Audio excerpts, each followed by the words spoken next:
بلغ 60 سنہ، اے میرا نبی جب تیری امت کا فرض 70 سال کا ہو جائے گا، اللہ غنی پھر کیا ہوگا؟ فرمایا عرش عظیم سے اعلان کیا جائے گا جس کے منہ کے دانت بھی پورے کوئی نہیں، جسے جوتی پہنتے ہوئے پتہ نہیں لگتا الٹا پاؤں پہننا یا سیدھا، ہاتھ میں چھڑی لے کے چلتا ہے، چھڑی کے بغیر چلتا کوئی نہیں، میرے حبیبہ اعلان کر دے اللہ اکبر۔ اللہ کریم اس کو کیا اعزاز دیا جائے گا؟ فرمایا عرش عظیم سے آواز لگائی جاتی ہے، احبہ اللہ اہل السماء، اور 70 سال کے بوڑھے تیرے پہ تیرے بیٹوں کو رحم نہیں آتا، عرش عظیم کو تیرے پہ کتنا رحم آتا ہے، اور 70 سال کے بوڑھے تیرے سے چلا بھی نہیں جاتا، اللہ فرشتوں میں اعلان کرتا ہے اس بوڑھے کے کان میں جا کے کہہ دو تیری عمر 70 سال ہو گئی، عرش والا بھی تیرے سے پیار کرتا ہے، اس کے ملائکہ بھی تیرے سے پیار کرتے ہیں۔ وَإِذَا بَلَغَ 80 سَنَةً، میرے عزیزو جب عمر 80 سال کی ہو جاتی ہے، بینائی کم ہو جاتی ہے، چشمے کے بغیر دیکھ نہیں سکتا، بغیر سہارے کے میرے عزیزو چل نہیں سکتا، کوئی نہ پکڑا ہے تو پکڑ نہیں سکتا، ہاتھوں میں راشا پڑ جاتا ہے، اللہ اکبر، ناک بہری ہوتی ہے، کھانستا ہے، تھوک منہ سے باہر آ جاتا ہے، نرم ٹکڑا چباتا ہے، سخت چبایا نہیں جاتا، اپنے پرائے کی کڑوی کسیلی باتیں سنتا ہے، لوگ کہتے ہیں بابا اٹھ کے یہاں بیٹھ جا، کوئی چلتا ہوا بغل میں انگلی مار کے چلا جاتا ہے، کوئی اینک چھپا لیتا ہے، کوئی جتی چھپا لیتا ہے، کوئی تسبیح چھپا لیتا ہے، کتنا مذاق کرتے ہیں۔ ارشاد خدا بندی ہے میرا حبیب اعلان کر دے وَإِذَا بَلَغَ 80 سَنَةً، جب یہ 80 سال کا ہو جاتا ہے میں فرشتوں میں اعلان کرتا ہوں کتبت حسناتہ القی السیئات، اے فرشتوں آج کے بعد اگر اس سے گناہ ہو جائے تو گناہ نہ لکھنا، اس کی نیکیاں لکھتے رہنا، اگر اس سے غلطی ہو جائے تو میں اللہ نے معاف کر دیا وہ بھی اس کا نیکی بنا کے شامل کر دینا۔ وَإِذَا بَلَغَ 90 سَنَةً، جب یہ 90 سال کا ہو گیا، اللہ اکبر، بچوں نے اٹھا کے اولڈ ہوم میں داخل کر دیا، جب یہ 90 سال کا ہو گیا، اس حال اس کو لگ گئے، 90 سال کا ہو گیا، اسے پاکی پلیتی کا پتہ نہ لگا، جب یہ 90 سال کی عمر کا ہو گیا، پوتے کے منہ پر پیار کیا، پوتے نے جھڑکی دے کے دادے کو پرے کر دیا کہ دادا تیرے منہ کا تھوک لگا، تیرے منہ سے ہواڑ آتی ہے، پوتی کے سر پہ ہاتھ پھیرا، پوتی نے کہہ دیا دادا جی ابھی تو 500 روپے دے کے بالوں کا ڈیزائن بنوا کے آئی، تو نے میرے بالوں کو خراب کر دیا۔ حدیث پاک میں آج جب کوئی منہ نہیں لگاتا، 90 سال کے بوڑھے اللہ کی رحمت تجھے منہ لگاتی ہے، الہ العالمین کہتا ہے فرشتوں روئے زمین پر اعلان کر دو، اور 90 سال کے بوڑھے غفر له ما تقدم من ذنبی، روئے زمین پر جیسے چلتا چلتا رہے، جیسے بیٹھتا بیٹھا رہے، تجھے پوچھنے والا کوئی نہیں، آج کے بعد اللہ نے تیرے سارے اگلے پچھلے گناہوں کو معاف فرما دیا۔ پھر اعلان ہوتا ہے اسیر اللہ فی الارض، اور 90 سال کا بوڑھا اور فرشتوں اعلان کر دو اسیر اللہ فی الارض، یہ 90 سال کا بوڑھا زمین پر اللہ کا قیدی ہے۔ میرے عزیزوں مجرم کو جب عدالت کے اندر پیش کر دیا جاتا ہے، پھر عدالت جانے، جج جانے یا سزا جانے، دنیا والوں کی کوئی مداخلت نہیں، اللہ فرماتے ہیں فرشتوں 90 سال کی عمر ہو گئی، اس سے پاؤں بھی زمین پہ رکھا نہیں جاتا، ہاتھوں میں اس کے راشا پانی پیا نہیں جاتا، کوئی کھلا دے تو کھا لے گا ورنہ کھایا نہیں جاتا، اسیر اللہ فی الارض، یہ روئے زمین پر میرا قیدی ہے۔ آج پوتے نے تانا دے دیا تیرے تھوک کی وجہ سے میرا منہ خراب ہو گیا، اس 90 سال کے بوڑھے کو میں قیامت کے دن کھڑا کر کے اس کا میدان معاشر میں مقام بتلاؤں گا، جب عرش عظیم سے اعلان ہوگا اور 90 سال کے بوڑھے جو تجھے دنیا میں منہ نہیں لگاتے تھے تو ان کو پہچانتا ہے، الہ العالمین جی یہ میرا بیٹا کھڑا ہے، میری بیٹی کھڑی ہے، میری گھر والی کھڑی ہے، یہ میرے پوتے دوتے کھڑے ہیں، میری نوح کھڑی ہے، الہ العالمین یہ میری بیٹی کھڑی ہے۔ پروردگار عالم اعلان کر کے فرمائیں گے او میرا بندہ آج میں نے اتنی رحمتیں تیرے ہاتھوں پہ لوٹا دی ہیں، اور میرا بندہ اپنے خاندان میں جس کے سر پہ ہاتھ رکھے گا، ہاتھ رکھنا تیرا کام ہے، جنت کے دروازے کھول دینا یہ میرا کام ہے۔ اللہ جب انسان کسی قابل نہیں دیتا بڈھا کھوسٹ ہو جاتا ہے. جب چل نہیں سکتا کوئی نہ چلائے سہارا نہ دے تو چل نہیں سکتا, کوئی نہ اٹھائے تو بستر سے اٹھ کے بیٹھ نہیں سکتا. اس وقت اللہ کے دربار میں اس بندے کا اتنا مقام ہے. جوانوں ذرا اندازہ لگاؤ تمہاری حیثیت اللہ کے دربار میں کتنی اونچی ہوگی. گر جوانی تو بکردم شیوائے پیغمبری وقت پیری گرگ ظالمی شود پرہیزگار. اور جوانی کی توبہ اللہ کو بڑی محبوب ہے.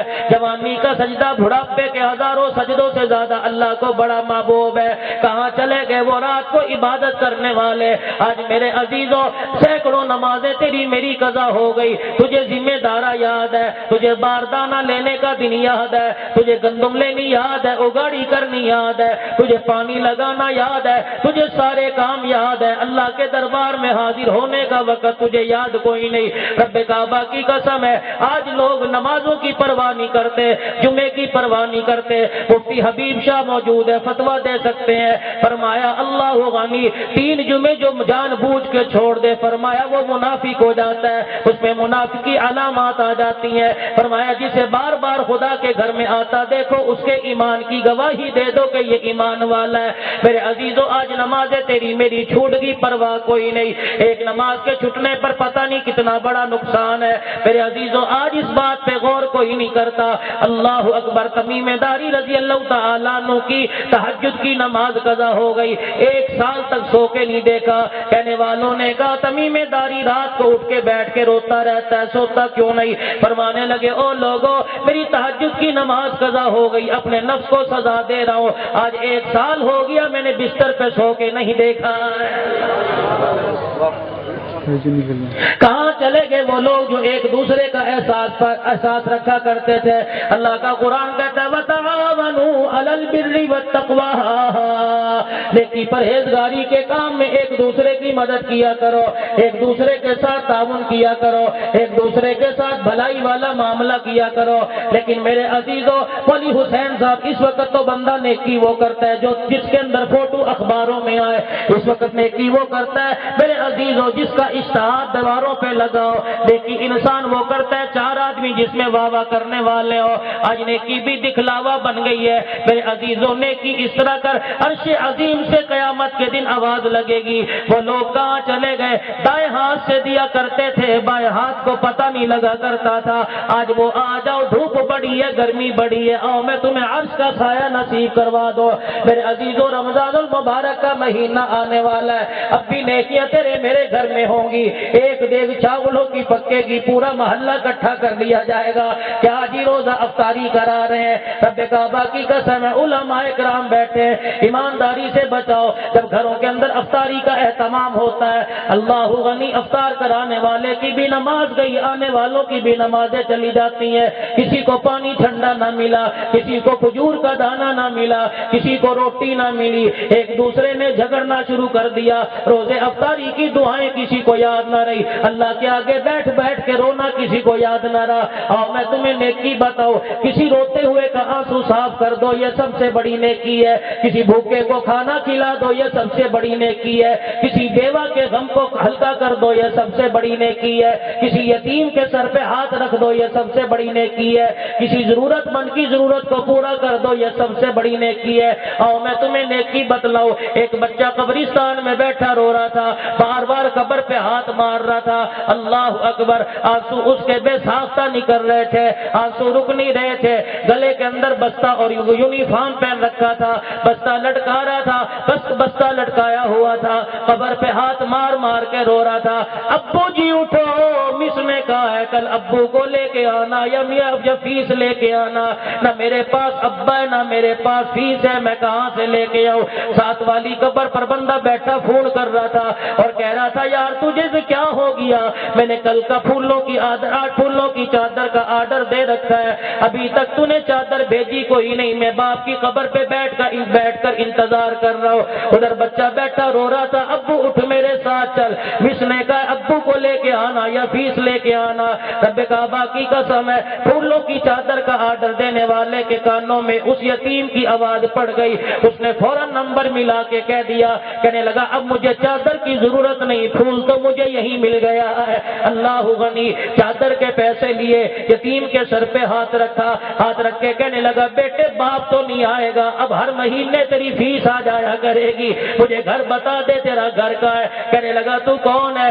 بچہ رو کے پوچھنے لگا کون ہے؟ وہ دوست کہنے لگا میں تیرے باپ کا یار ہوں, اب وہ نہیں آ سکتا, ایسی جگہ چلا گیا واپس نہیں آئے گا, لیکن ہر مہینے تیرے باپ سے فیس لے کے میں تیرے پاس آؤں گا. یقین جانو بچے کی آنکھ کا آنسو صاف ہوا ہوگا, عرش عظیم سے ہدایت کے فیصلے ہو گئے ہوں گے.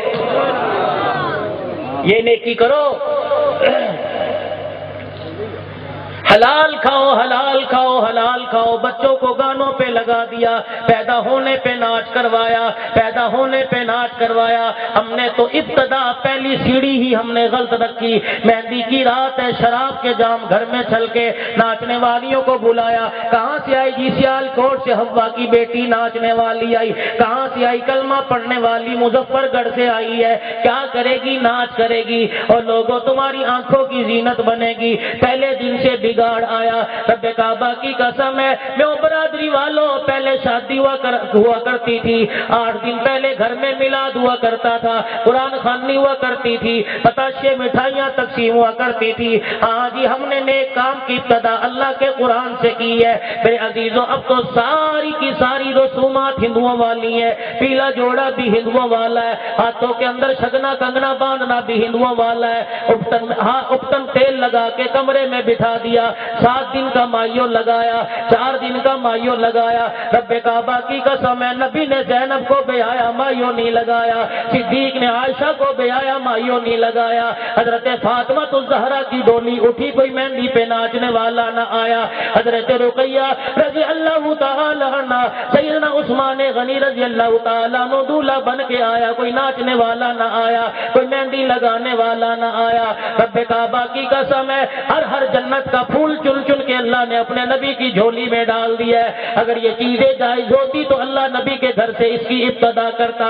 معلوم ہوا جو نبی نے کام کیا اللہ کے نزدیک وہ محبوب طریقہ ہے. کلمہ پڑھنے والوں تم کرو گے, رب کعبہ کی قسم ہے جنت کے دروازے بند کر کے جنت کے دروازے کھول کر اور جہنم کے دروازے بند کر دیے جائیں گے. ادھر روئے زمین پر خدا کے حکم ٹوٹتا ہے, میرے نبی کا طریقہ ٹوٹتا ہے, آسمان والے بھی رونے لگ جاتے ہیں. جب روئے زمین پر کچے مکان کے اندر اللہ کا حکم پورا کیا جاتا ہے, نبی کا طریقہ پورا کیا جاتا ہے, زمین والے اتنا خوشی نہیں مناتے جتنی آسمان والے خوشیاں منانے لگ جاتے ہیں. سبحان اللہ. ہر تقریر کے اندر روتا ہوں. آج میرے پاس وقت نہیں, مواد تو بڑا نیا لے کے آیا تھا, لیکن میرے پاس صرف 5-10 منٹ باقی رہ گئے. ہر تقریر پہ روتا ہوں, او لوگوں اپنی اولاد کو حلال کھلاؤ, اللہ کے واسطے گندم کا وہ دانہ گھر کے اندر لے کے آؤ جو حلال محنت سے ہوا ہو. حرام کی محنت 6 مہینے کرنے کے بعد پھر بھی حرام کھلایا, 6 مہینے راتوں کو جاگنے کے بعد پھر بھی حرام کھلایا. گرمی کے اندر تیرا تیرے چہرے کا رنگ کالا ہو گیا, پھر بھی تو نے اپنے بچے کو حرام کھلایا. 6 مہینے محنت کرنے کے بعد بھی حرام کھایا تو تیری محنت کا کیا فائدہ ہوا؟ امید رکھتے ہو بچہ بایزید بستامی بنے, امید رکھتے ہو بچہ معین الدین چشتی اجمیری بنے, امید رکھتے ہو فرید الدین گن شکر بنے, امید رکھتے ہو احمد علی لاہوری تقوی پرہیزگاری والا بنے, لیکن پیدا ہونے کے بعد ماؤں نے قرآن کی لوری دینا چھوڑ دی, نعتیں سنانا چھوڑ دی, قصیدہ بردہ شریف پڑھنا چھوڑ دیا, درود شریف کی لوریاں دینا شروع کر دی. اللہ کی قسم جس کمرے میں بچہ آ رہا ہے وہ اس کمرے میں گانا ہے, جس گود میں بچہ آ رہا ہے اس کی کانوں کے اندر ٹوٹیاں گانے کی لگی ہیں. بچے نے رونا شروع کیا, بجائے ماں نے قرآن سنانے کے موبائل میں گانا لگا کے سینے پہ رکھ دیا. رب کعبہ کی قسم ہے اتنا گانا سننے والا عبد القادر نہیں بن سکتا, کتا بلا بن سکتا.